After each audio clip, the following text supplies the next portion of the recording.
সারেন।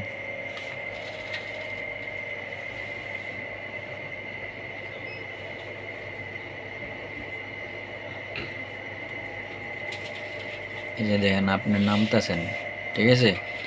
এই যে আপনি নামছেন গাড়ির থেকে, ঠিক আছে? আপনি এদিকে এসে সামনে দাঁড়াবেন আর ওই নগদ চলে আসবে। এই যে আইসে, ওই যে গেঞ্জি পরা পোলাটা আছে না, এই যে আইসে, এই যে আসছে। ওর হাতে কিচ্ছু নাই কিন্তু হাত কালি দেন। এই যে আপনি এখানে দাঁড়াইবেন গাড়ির সামনে, এই যে ওই যে গাড়ির ওইখান দিয়ে ঢুকছে, এই যে দেখছেন? আপনারা কিন্তু ভুল করতেছে, ওই যে গাড়ির ভিতরে ঢুকে গেছে, আবার একটু সামনে গেছে, ঠিক আছে? আপনি ওইদিকে তাকাইছেন আবার সামনে গেছে। তারপরে এই যে আপনি এখানে উপরে উঠতে গেছেন, ওই দেন বাঙ্গে নাই কিছু কারণে দরজাটা টান দিয়েছেন, নগদ খুলে গেছে। এই যে আবার ঢুকে গেছে গাড়ির ভিতরে, এই যে ব্যাগটা নিবে এখন। এই যে ব্যাগ নিতেছে, ব্যাগ লিয়া দরজাটা খোলা, এই যে দরজা লাগাইছে হইলে সোজা চলে গেছে, দেখছেন? এই যে দেন একদম রিল্যাক্স।